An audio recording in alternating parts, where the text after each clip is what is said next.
Ang na-feel ko actually nung nalaman ko palang buntis ako sa kanya or pregnant ako sa kanya, sobrang saya. Totoo yung feeling ng mga nanay na nakakaiyak kasi 2 years namin siyang hinintay at winwork out talaga namin na hindi kasi sa lagay ko kasi hindi kami ganun kabilis mabuntis, ganyan. Kaya nung dumating siya, sobrang saya. As in, nung pregnant pa lang ako, sobrang saya. Tapos, medyo nagkaroon ng challenges or struggle sa pregnancy ko. Pero, nung nilabas ko siya, nung pinanganak ko siya, kasi CS ako, nung sinabing, baby girl, untalan out, totoo yung feeling na talagang maiiyak ka. Parang ngayon, naiiyak na ako. Kasi, talagang iba yung feeling. Tapos, yun, sobrang saya at thank you Lord kasi blinas kami ng Kali. As in, super duper blessed simula nung dumating siya. A lot of blessings came to us, to our family.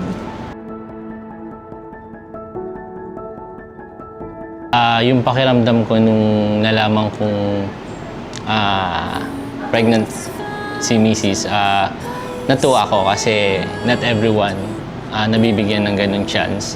So, dun pa lang, thank you Lord talaga. Then, nung nalaman naming girl pa, so usually sinasabi na daddy's girl. So, alam ko mas mapapalapit sa akin yung baby ko. So, sobrang saya ko kasi dumating si Kali sa buhay namin. And naging iba yung yung tingin namin sa buhay nung dumating siya. Iba din kasi nung kami lang dalawa. So, ibang-iba nung may baby na kami.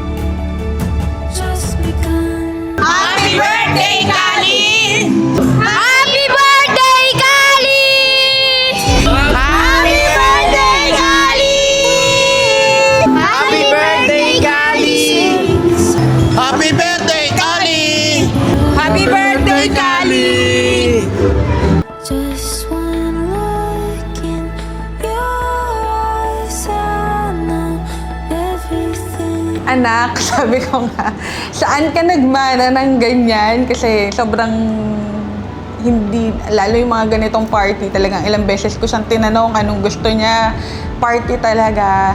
So, sobrang different siya doon sa magkaiba kami ng gusto, ng ugali, ganyan. Pero, kahit na ganun, anak, nasusuportahan ka namin. Kahit anong gusto mo, kailan ba tayo nag-start? 3 years old ka pa lang ata, nag-start ka ng gayahin kung ano yung mga napapanood mo. 4 years old mo, Mermaid. Tapos 5 years old Mirabel, no? Ay, Mirabela. Mirabela. Tapos 6 years old, Frozen. Ngayon, eto, sobrang ikaw na to.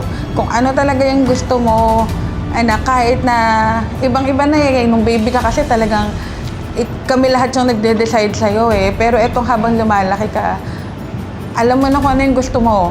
Pero syempre, nandito lang kami to guide you, to support you. At syempre, pasensya na kung pinapagalitan ka ni nanay kasi kung ano yung makakabuti sa'yo, yun naman yung sinasabi ni nanay para sa'yo at saka ni dada din.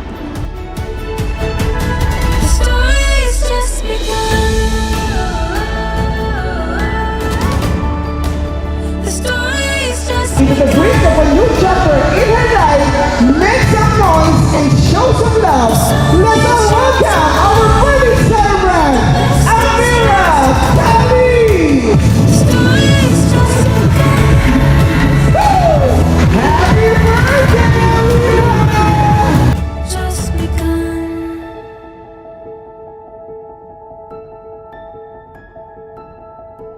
Take my hand and we'll outrun the setting sun. We thank you for all the people who took their time to celebrate the 7th birthday of Amira Kali S. Untalan. I know everything will be alright.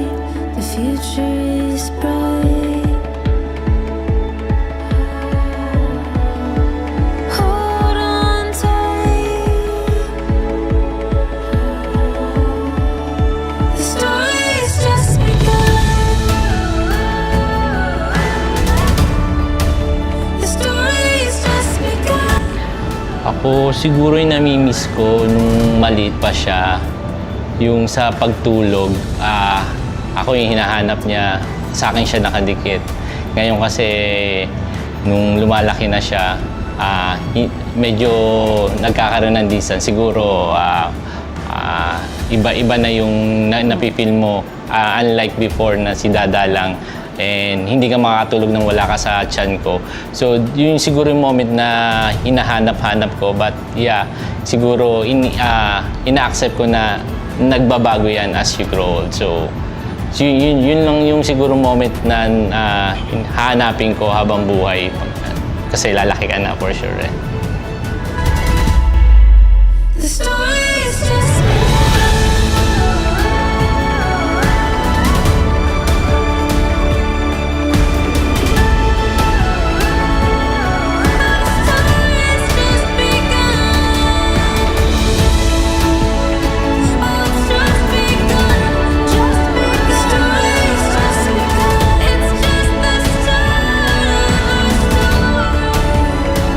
It's just begun. The story's just begun. There's only chapter one. The best is yet to come. The story's just begun.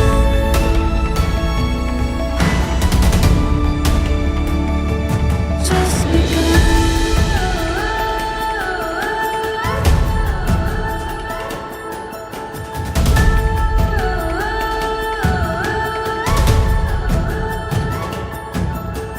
This is a story.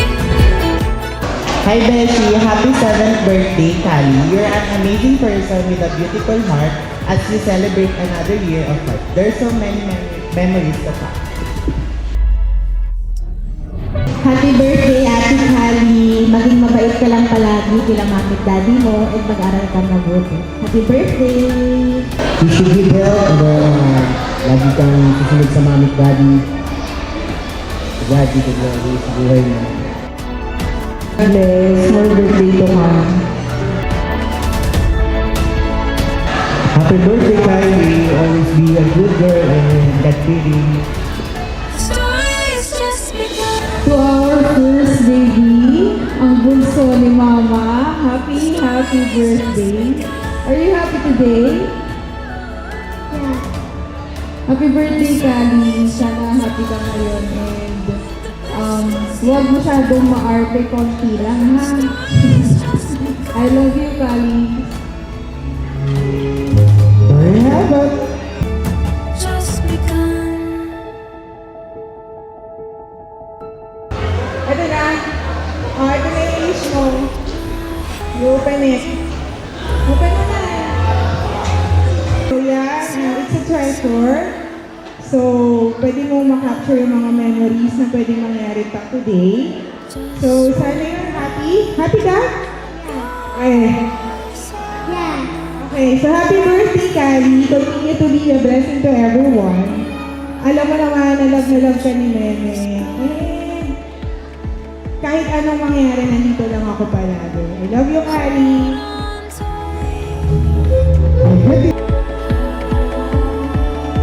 The story's just begun. The story's just begun. There's only chapter one. The best is yet to come. The story's just begun.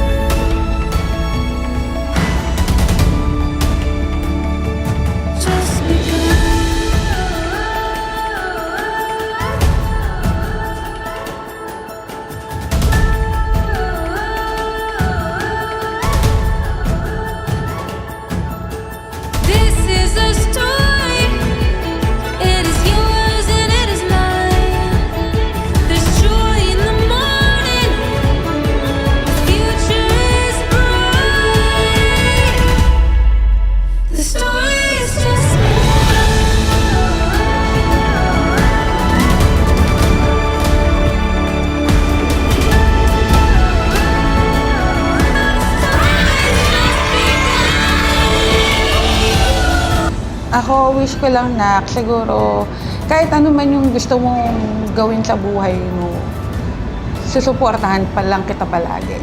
Pero syempre, nandun na i-guide kita na no, hanggat kayang ibigay ni nanay. Kami walang, sabi ko nga sa'yo, wala kaming ganito nung bata. Wala kaming naging engrandeng celebration.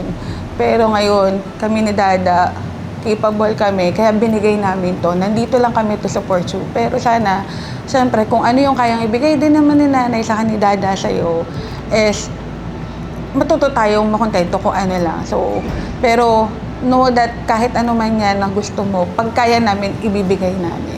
Pero, ang sana lang din, anak, sana lagi ko naman pinagpipray at nakikita ko naman yun sa'yo, continue to be a good person, mabait na anak, mabait na pamangkin, at mabait na tao sa paligid mo. Continue to be that, and kahit ano man yung gusto mo, lagi lang kami nandito sa'yo. Susuportahan ka namin. Finally, eto na yun, nilulook forward mo. I think last year, December pa, nag-start ka ng ma-excite for this day. So, yun, enjoy mo lang yung childhood mo. Sorry, madalas kitang pagalitan, pero the point is, gusto ko lumaki kayo ni Kaylin na discipline. Gusto ko yung pag lumabas kayo ng bahay natin, re-respetuhin kayo kasi maayos kayo makiharap sa tao. So, yun yung number one na reason ko bakit ako minsan nagagalit. Sorry, minsan napapasigaw. Pero, the end of the day, yun yung gusto kong ma-instill sa inyo habang bata kayo. Yun lang, happy birthday, and sana nabigay namin yung kasiyahan na hinahanap mo. Happy birthday, anak. We love you so much. Kayong Yeah. dalawa ni Kaylen, mahal na mahal namin.